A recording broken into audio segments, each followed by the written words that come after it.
Hello students, आज हम start करेंगे electric dipole placed in uniform electric field, मतलब इलेक्ट्रिक डाइपोल को नियमित विद्युत क्षेत्र के अंदर रखा गया है। सो रिसेंटली हम इलेक्ट्रिक डाइपोल के बारे में स्टडी कर रहे हैं। सो लास्ट 3 लेक्चर्स में हमने इलेक्ट्रिक डाइपोल के बारे में समझा है। इलेक्ट्रिक डाइपोल की एक्सिस के ऊपर इलेक्ट्रिक फील्ड फाइंड आउट की है, इलेक्ट्रिक डाइपोल के इक्वेटर के ऊपर भी हमने इलेक्ट्रिक फील्ड फाइंड आउट की है, और हमने देखा है कि पॉइंट चार्जेस के कंपेयर में इसकी इलेक्ट्रिक फील्ड की फॉर्मूला डिफरेंट है, क्योंकि इलेक्ट्रिक डाइपोल जो है स्पेशल केस है।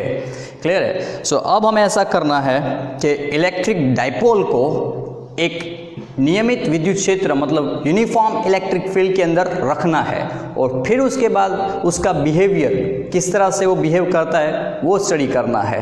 क्लियर है? तो मैं सबसे पहले वापस आपको बता दूं, यूनिफॉर्म इलेक्ट्रिक फील्ड का मतलब क्या होता है, मतलब नियमित विद्युत क्षेत्र, और नॉन यूनिफॉर्म इलेक्ट्रिक फील्ड अनियमित विद्युत क्षेत्र का मतलब क्या होता है। तो यूनिफॉर्म इलेक्ट्रिक फील्ड का मतलब ये होता है कि इलेक्ट्रिक फील्ड जिस रीजन में आपको दी गई है उसके हर एक पॉइंट के ऊपर, एवरी पॉइंट के ऊपर इलेक्ट्रिक फील्ड की इंटेंसिटी मतलब ई की वैल्यू सब जगह सेम होगी। जैसे मेरे पास यहाँ पे दिया गया है, ये यूनिफॉर्म इलेक्ट्रिक फील्ड है जो यूँ जा रही है इलेक्ट्रिक फील्ड। अब ये यूनिफॉर्म है तो इसका मतलब ऐसा है कि किसी भी पॉइंट पे आप इलेक्ट्रिक फील्ड की वैल्यू फाइंड आउट करेंगे, आपको सब जगह सेम वैल्यू मिलेगी। इंटेंसिटी इलेक्ट्रिक फील्ड की सेम होती है। क्लियर है? सो उसको बोलते हैं यूनिफॉर्म इलेक्ट्रिक फील्ड। तो मेरे पास ये जो है अलोंग द एक्स एक्सिस की तरफ जो ई जा रहा है वो यूनिफॉर्म इलेक्ट्रिक फील्ड है, मतलब इसके हर एक रीजन में इलेक्ट्रिक फील्ड की इंटेंसिटी, तीव्रता जो है विद्युत क्षेत्र की सब जगह सेम है। क्लियर है? नॉन यूनिफॉर्म होता तो क्या होता, तो हर एक पॉइंट के ऊपर इलेक्ट्रिक फील्ड की इंटेंसिटी जो है डिफरेंट आती, सेम नहीं हो सकती। क्लियर है? सो हमारे पास जो है इलेक्ट्रिक डाइपोल को हमने प्लेस किया है यूनिफॉर्म इलेक्ट्रिक फील्ड के अंदर, और ये मेरा डाइपोल है, plus Q charge minus Q charge, दोनों के बीच का डिस्टेंस जो है 2a जितना है, वी नो सेंटर से a जितना पार्ट ये है, सेंटर से ये पार्ट भी a जितना है। क्लियर है? डाइपोल मोमेंट का डायरेक्शन माइनस क्यू से प्लस क्यू की तरफ जाना चाहिए, मतलब इस तरफ जाएगा। p वेक्टर जो हमारा डाइपोल मोमेंट है वो इस तरफ जा रहा है, इलेक्ट्रिक फील्ड इस डायरेक्शन में है, एक्स एक्सिस की तरफ। फाइन। अब ये अगर इसमें प्लेस किया है, क्लियर है, तो कैसे बिहेव करेगा। फाइन। तो उसके बारे में हमें समझना है। दैट मीन्स इसके ऊपर टॉर्क की फॉर्मूला फाइंड आउट करनी है। क्लियर है? इसके बाद वर्क डन भी फाइंड आउट करना होता है, लेकिन फिलहाल हम पर्टिकुलर जो है टॉर्क के बारे में समझेंगे। तो मेरा इलेक्ट्रिक डाइपोल जो है फिलहाल इस कंडीशन में इस टाइम पे वो ऐसा खड़ा हुआ है, और इलेक्ट्रिक फील्ड इस डायरेक्शन में है। तो इन दोनों के बीच में मतलब ई वेक्टर और पी वेक्टर, उन दोनों के बीच में एंगल थीटा जितना है, you can see that one, angle theta है यहाँ पे E और P के बीच में। क्लियर है? सो प्लस क्यू चार्ज और माइनस क्यू चार्ज, अगर प्लस क्यू चार्ज और minus Q charge electric charge को अगर इलेक्ट्रिक फील्ड में रखेंगे तो ऑब्वियस है कि उसके ऊपर इलेक्ट्रिक फील्ड की वजह से फोर्स लगेगा। क्लियर है? और ये फोर्स महसूस करेंगे। सो इसमें सिचुएशन क्या है कि प्लस क्यू चार्ज को इलेक्ट्रिक फील्ड जो है इस डायरेक्शन में खींचेगी, क्योंकि प्लस क्यू चार्ज को इलेक्ट्रिक फील्ड की डायरेक्शन में ही फोर्स लगता है। स्टार्टिंग लेक्चर से हमें पता है कि पॉजिटिव चार्ज होता है तो उसको फोर्स इलेक्ट्रिक फील्ड की डायरेक्शन में ही लगता है। तो प्लस क्यू चार्ज है तो उसको फोर्स यूं लग रहा है, दैट मीन्स ये क्यू ई जितना फोर्स इस तरफ खींच रहा है इसको। क्लियर? माइनस क्यू चार्ज यहाँ पे है, इलेक्ट्रिक फील्ड ऑब्वियसली इस डायरेक्शन में है, लेकिन नेगेटिव चार्ज के लिए हमें पता है कि इलेक्ट्रिक फील्ड की ऑपोजिट डायरेक्शन में फोर्स लगेगा इसको। तो क्यू ई जो है माइनस क्यू ई फोर्स यूं लग रहा है।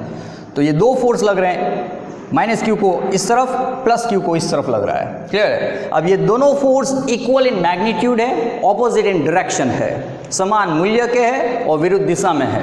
So equal force opposite in direction, Newton's third law के हिसाब से। सो नेट फोर्स इसके ऊपर जीरो हो जाता है। क्या हो जाता है?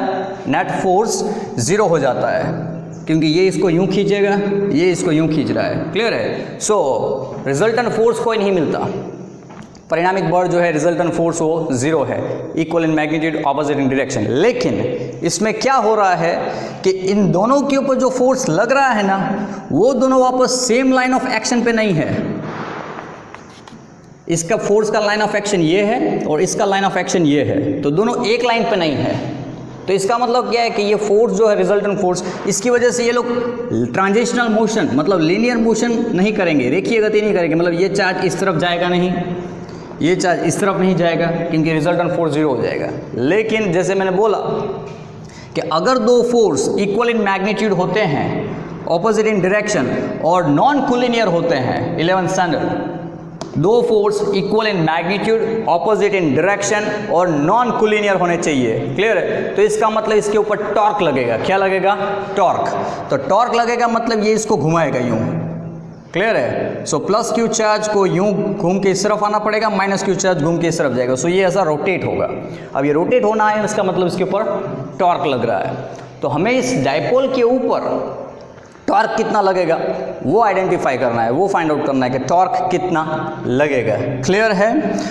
So electric field x axis की तरफ जा रही है, plus Q charge minus Q charge, electric dipole separated by distance 2a, dipole moment का डायरेक्शन इस तरफ जा रहा है।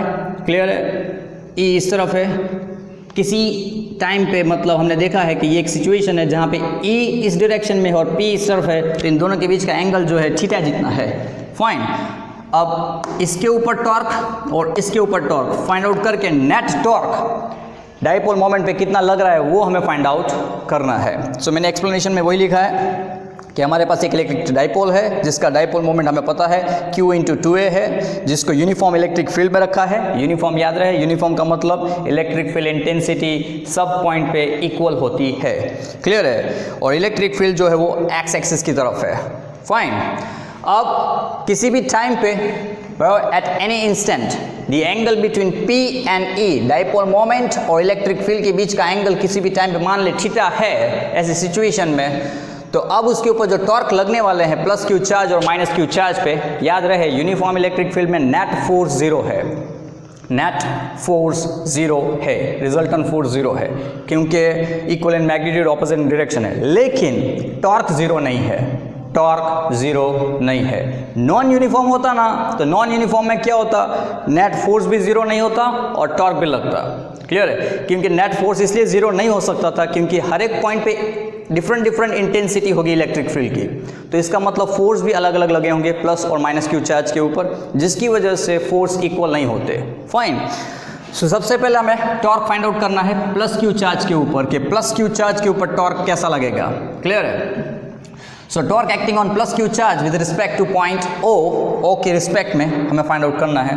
अब टॉर्क इज इक्वल्स टू, हमें जो है 11th स्टैंडर्ड से हमने सीखा हुआ है कि फोर्स इनटू परपेंडिकुलर डिस्टेंस बराबर गुणिया लंब अंतर। सो परपेंडिकुलर डिस्टेंस पता होना चाहिए और फोर्स कितना लग रहा है। फोर्स हमें पता है Q × E जितना फोर्स लग रहा है। अब हमें चाहिए पर्टिकुलर ये जो फोर्स लग रहा है उसका एक परपेंडिकुलर डिस्टेंस। क्लियर है? सो ये पर्टिकुलर पोर्शन जो है बराबर वो A जितना है with the angle theta. Clear है? सेम वे इधर भी ऐसा ही है, A जितना डिस्टेंस है। So torque is equals to जो है R क्रॉस F हम लिखते हैं कि torque is equals to R cross F, 11th standard formula. Clear है? R परपेंडिकुलर डिस्टेंस होना और F फोर्स होना चाहिए। सो R क्रॉस F के लिए हमारा R जो है फिलहाल दैट्स A वेक्टर जो डिस्टेंस है। क्लियर है? You can see that one cross QE जो हमारा फोर्स है। क्लियर है? तो ये हमारा particular plus Q1 charge plus Q charge के ऊपर जो टॉर्क लग रहा है वो इतना लग रहा है। सेम वे माइनस क्यू चार्ज के ऊपर, सो माइनस क्यू चार्ज के ऊपर जो है, अब ओरिजिन यहाँ पे है तो ओरिजिन से ये डिस्टेंस जो है A ही है लेकिन ऑपोजिट में है, सो माइनस A लेंगे। So minus A cross minus Q into E, ये नेगेटिव चार्ज है। क्लियर है? And that minus minus we can vanish it out, तो हम टाउ 2 को भी ऐसा लिख सकते हैं A क्रॉस QE। फाइन। सो मेरे पास टाउ 1 है और टाउ 2, तो अब नेट टॉर्क जो है इलेक्ट्रिक डाइपोल पे कितना लगेगा वो हम फाइंड आउट कर सकते हैं। the net torque acting on an electric dipole, तो वो होगा टाउ। तो टाउ फाइंड आउट करने के लिए आपको टाउ 1 प्लस टाउ 2 करना पड़ेगा, जिसकी वैल्यू आपके पास है टाउ 1 और टाउ 2 की वैल्यू, इन दोनों का समेशन चाहिए। सो टाउ 1 हमारे पास है ए क्रॉस क्यू ई प्लस ए क्रॉस क्यू ई, दोनों वैल्यू। सो हमारे पास ट्वाइस ए क्रॉस क्यू ई है, 2 बार हमारे पास यही है। सो इसको हम ऐसा लिखेंगे,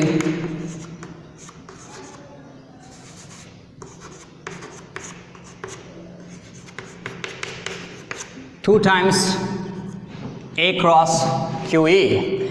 अब जैसा कि हमें आंसर जो है डाइपोल मोमेंट के फॉर्म में चाहिए, पी के रूप में चाहिए, पी के फॉर्म में चाहिए, तो हम क्या करेंगे, हमें पता है ये क्यू स्केलर क्वांटिटी है, तो स्केलर को कोई प्रॉब्लम नहीं है कि आप इसके साथ मल्टीप्लाई करें या इसके साथ मल्टीप्लाई करें। हाँ, ई अपनी जगह से नहीं हिल सकता, ए अपनी जगह से नहीं हिल सकता, क्योंकि वो वेक्टर है। क्लियर है? सो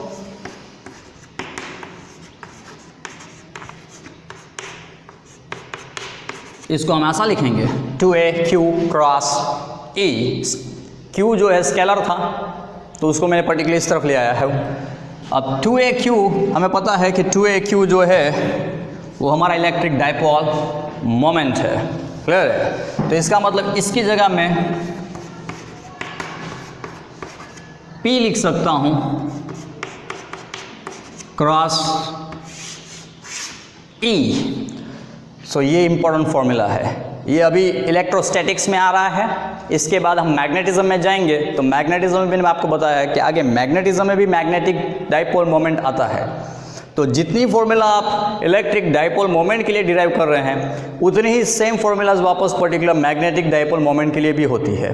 क्लियर है? तो हमें अभी से अगर ये सब अंडरस्टैंडिंग आ रहा है तो मैग्नेटिज्म में ज़्यादा दिक्कत नहीं होगी, क्योंकि मैग्नेटिज्म में पर्टिकुलर एनालॉजी के ऊपर चलना होता है हमें, सेम टू सेम। तो मैग्नेटिज्म में क्या है कि आपने इलेक्ट्रोस्टैटिक्स की फॉर्मूला सीखी है, क्लियर है, इलेक्ट्रोडायनेमिक्स समझा है, तो मैग्नेटिज्म आपके लिए आसान हो जाएगा। क्लियर? सो P क्रॉस E लिख सकते हैं, इसको मैग्नीट्यूड में लिखना हो हमें,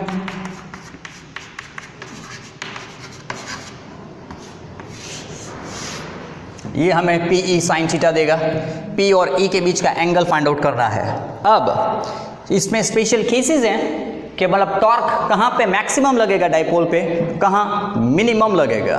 क्लियर है? तो ऑब्वियस है साइन फंक्शन को देखना पड़ेगा, साइन मैक्सिमम कहाँ पे है और साइन मिनिमम कहाँ पे है।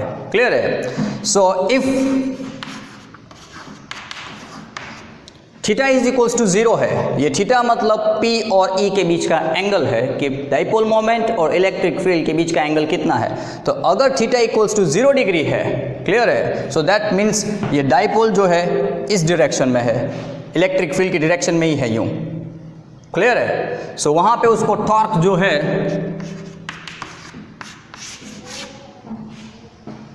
जीरो लगेगा। क्लियर है?